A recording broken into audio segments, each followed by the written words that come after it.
आप सुन रहे हैं कहानी एज ऑफ घोस्ट और आज हम जानेंगे इसकी आगे की कहानी को बिना किसी देरी के। पिछले एपिसोड के आखिर में हमने देखा था कि लिनफेन को एक और सोल फ्रेगमेंट मिलता है, जिसके बाद उसे एक तीसरा मिशन भी मिलता है जहां उसे अंडरवर्ल्ड के लिए सेक्रीफाइस ढूंढना होगा, जिसके बदले में रेजरेक्शन पॉइंट 35% से बढ़ जाएगी। अब आगे लिनफेन को इस दुनिया में मौजूद सभी सोल फ्रेगमेंट मिल चुकी थी। अब बाकी सोल फ्रेगमेंट अंडरवर्ल्ड के अंदर थी, जहाँ से लिनफेन को उन्हें वापस लाना था और अंडरग्राउंड को खोलने के लिए उसे होरस की आंखें चाहिए। जिसके बाद लिनफेन टोंग टोंग की उस आखिरी सोल फ्रेगमेंट को अपने पास रख लेता है। लिनफेन मन ही मन सोचता है, डट मैं तुम्हारी आंखें लेने वापस आ रहा हूँ। तभी अचानक इमरजेंसी साउंड बजने लगता है। लिनफेन चारों ओर देखकर पूछता है ये क्या है। लड़की घबराई हुई थी, वो जल्दबाजी में कहती है मिस्टर लिन आप मेरे साथ कंट्रोल रूम चलिए। कंट्रोल रूम पहुँचते ही उस लड़की की बहन कहती है बहन अचानक से दरवाजा ऑटोमेटिकली बंद हो चुकी है, अब वो खुल भी नहीं रही और ऊपर से सर्कुलेटरी सिस्टम भी खराब हो चुका है। ये कहकर वो रोने लगती है। वो कहती है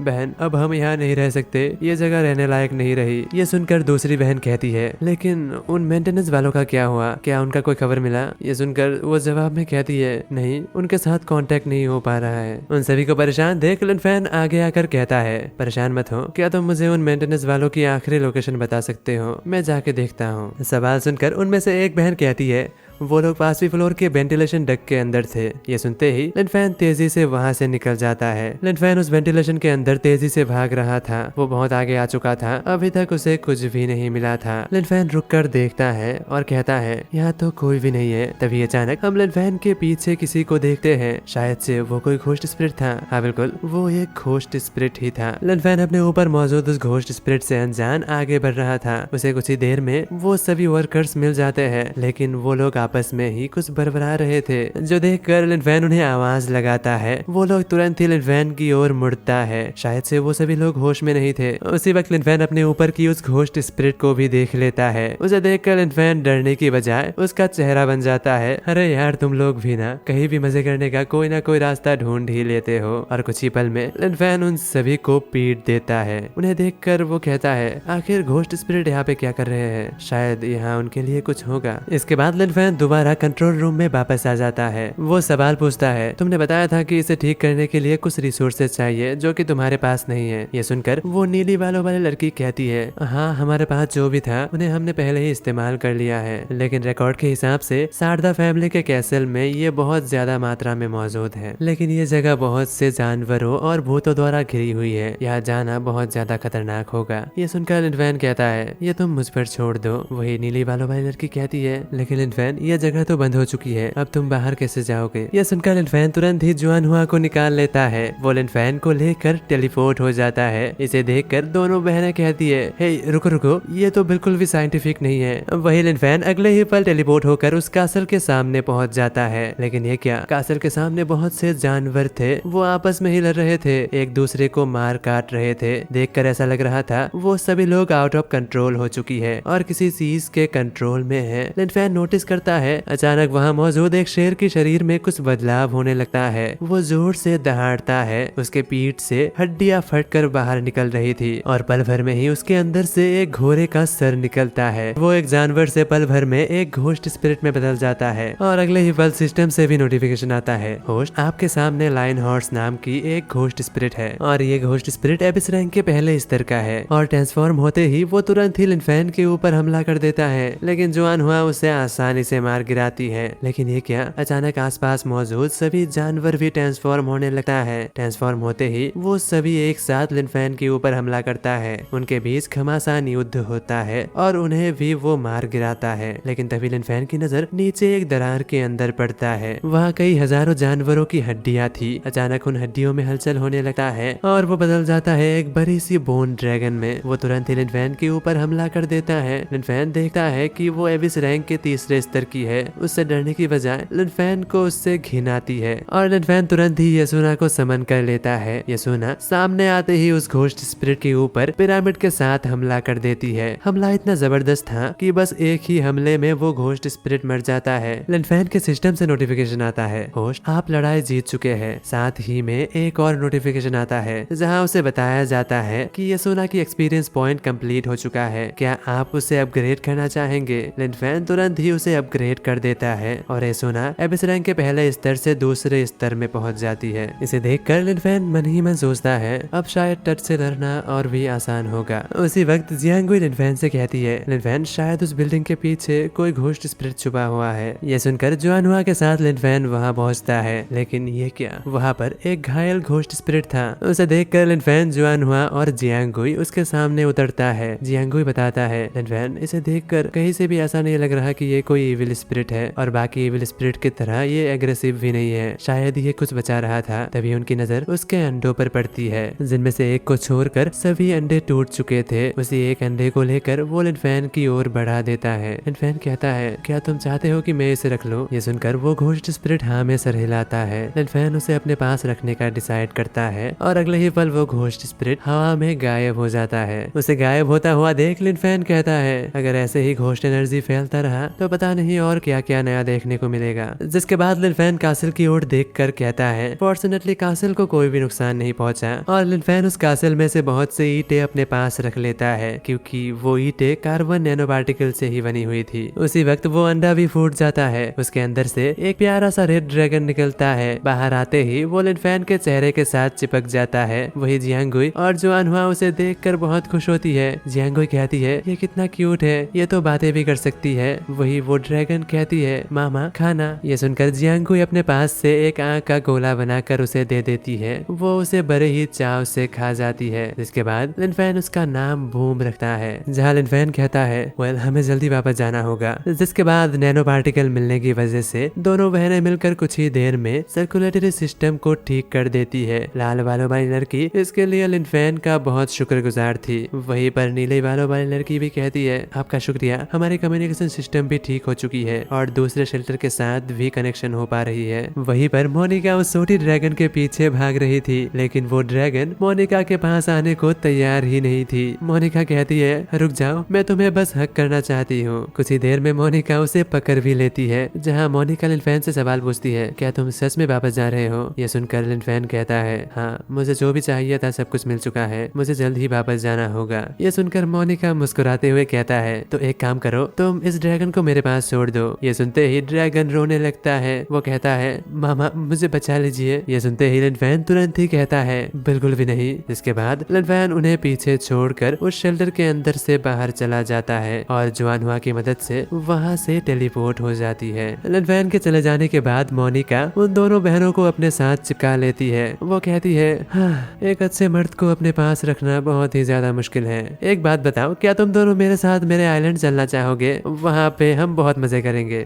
तो इसी के साथ आज की ये एपिसोड यहीं पे समाप्त होती है। मिलते हैं अगले किसी वीडियो के साथ, तब तक के लिए बाय बाय।